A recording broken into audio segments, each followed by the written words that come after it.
Have you ever wanted to be different? Hans Wilhelm brings the story of Crawford, a raven who yearns to be different. When a magical old woman transforms Crawford's black feathers into magnificent golden plumage, he is thrilled. But when he's captured and caged, Crawford realizes that beauty isn't everything he thought it would be. Come join me and figure out if Crawford chooses beauty or his friend. The Royal Raven by Hans Wilhelm.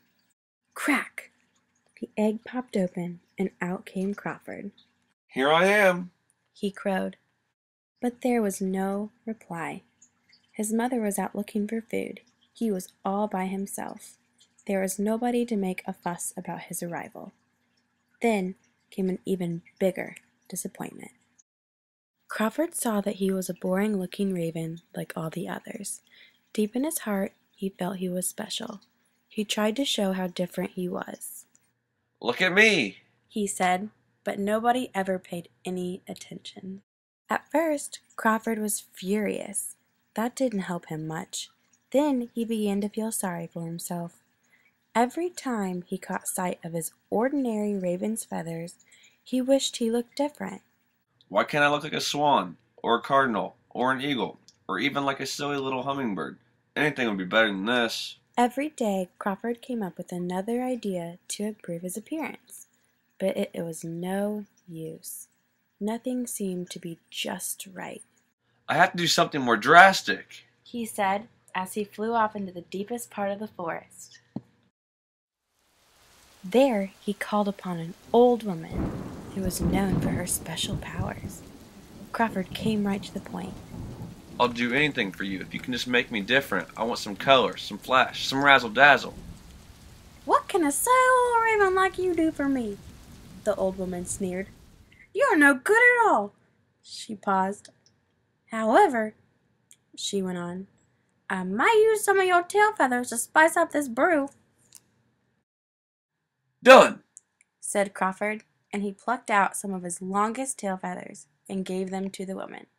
"Abracadabra, shaloo, kaloo, shali, kali," croaked the old woman, and with a bang and a boom and a zip and a zap, Crawford was transformed into a spectacular creature with dazzling, shiny feathers. "Wow!" cried Crawford as he looked himself over. "I hope I didn't overdo it," said the old woman. Then, without even bothering to thank her, Crawford flew back to his friends. "Look at me! Look at me!" he cried. He spread his wings and strutted up and down with his beak high in the air. "Who is that crazy bird?" The other ravens wondered, but they were too polite to say anything. "It's me, Crawford! Look how beautiful I am now!" The other ravens just stared in silence. "I'm special! I'm unique!" Crawford boasted. "Such beauty should not be hidden in a dark forest. The royal garden is the place for me." With that, he flew off to the king's castle. As Crawford swooped around the royal garden, he was spotted by the princess. "Look at the glorious bird!" she cried. "Don't let it get away! I want it!"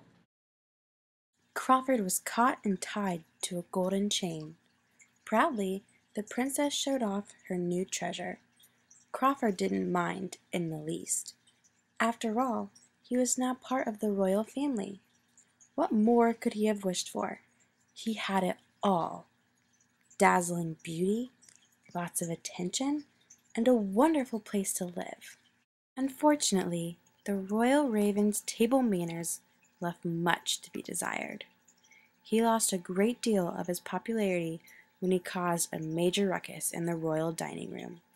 He was ordered out, and the king made a decree banning all birds from the dinner table, even those that were roasted, broiled, or barbecued.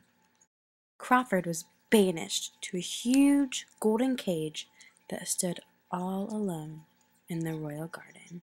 Servants brought him food, but hardly anyone came to see him anymore. Once in a while, somebody would pass by and say, "Oh, what a beautiful bird!" But this praise did not make him happy.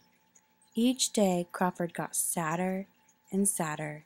He could see the other birds fly by and he longed to join them. All he wanted was to be free again. He lost his appetite and grew weaker and weaker. One day an old woman came to the garden selling strawberries. "What a sad-looking bird," the woman said. "Why don't you let it go?" "Oh, no," said the princess. "This bird is too precious. There isn't another in the whole kingdom with such dazzling feathers."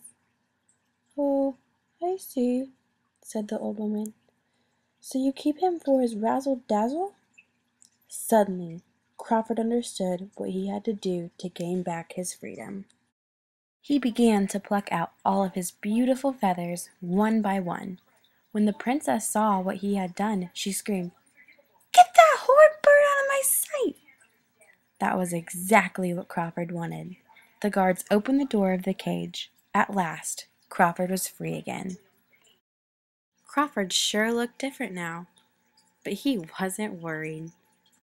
My feathers will grow back, He said, and I don't care if they're gold, silver, purple, striped, spotted, or just plain black. and neither did his friends.